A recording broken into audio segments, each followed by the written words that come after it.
Hi, it's Brett. Welcome to episode 161 of Nuggets Dungeon Terrain. In this episode, I'll start creating the magnetized wall trap segments that will go on top of the Deathtrap Dungeon that I made in episode 160. First up is a tentacle trap. This is going to look like a large metal plate with 6 holes, and out of each hole, a large tentacle is going to be writhing around, trying to catch the nearest hero.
The tentacles are once again made out of polymer clay.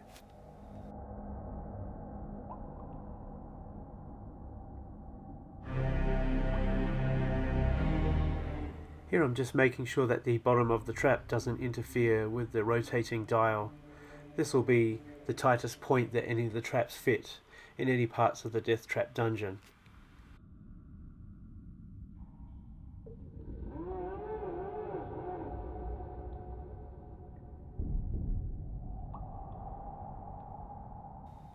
Here's the trap attached to the back of a wall so that you can see it in isolation from any other distractions or parts of the scenery.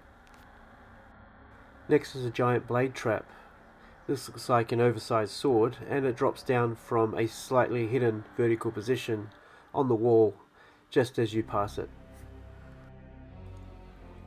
The dimension of these trap sections is 4 centimeters high and 1 inch wide. The thickness of the foam is about 6 mil, and the piece on the top is no longer than about that half centimeter width of the wall, plus another centimeter for the thickness of the wall. Next up is a tar trap. This starts off as an extremely hot burning liquid, but soon solidifies, holding you in place, allowing other things to come along and pick you off more easily.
Next, to represent the hot tar that's pouring out of this hole, I started off a trickle of hot glue.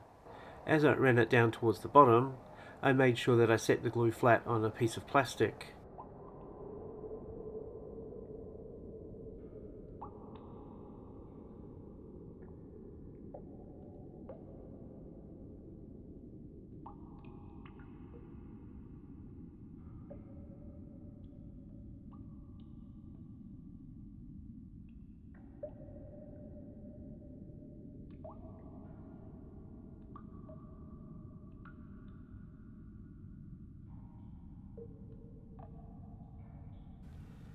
And last but not least, the enchanted sword trap. There are several swords chained to the wall here, which seem inanimate and lying limp, just joined by the chain. As you get closer, the swords come to life and start flashing around, fighting you as if a ghost is controlling them.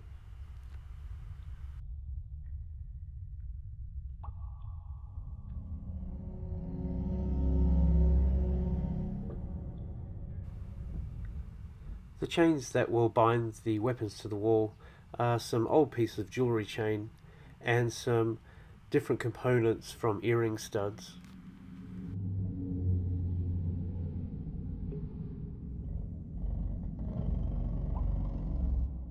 Once the components are put together, it's time to harden up the chain, so I hold it in the approximate position and run some super glue down.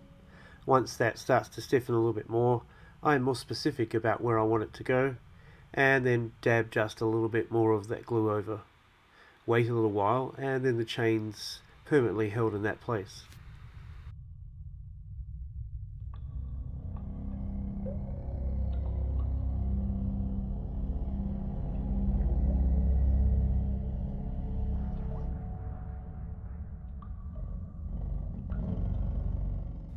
Right, that's the front part of each terrain piece explained. Now let's just talk about how the magnets work at the back and how they're being held onto the terrain pieces.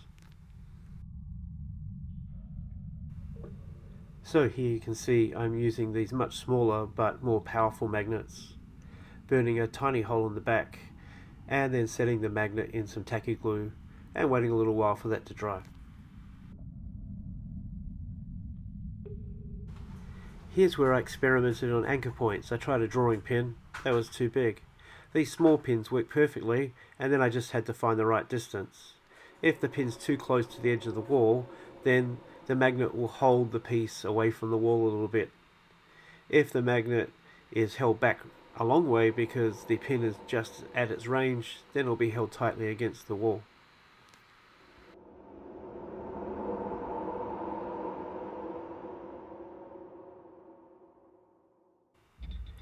Here's the first time I experimented with what would become the final decision.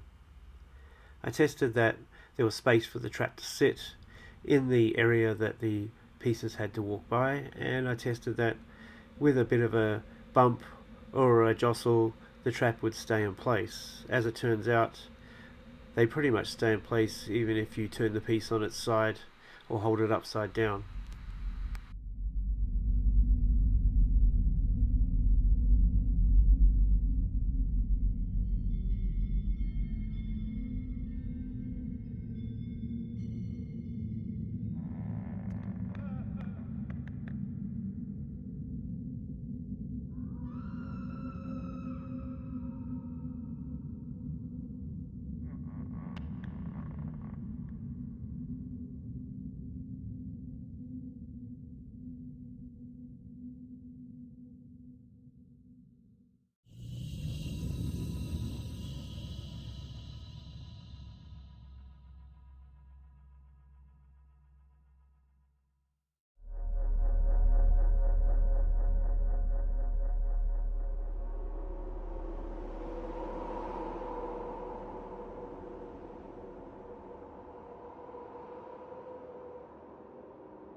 So thanks for joining me for this episode.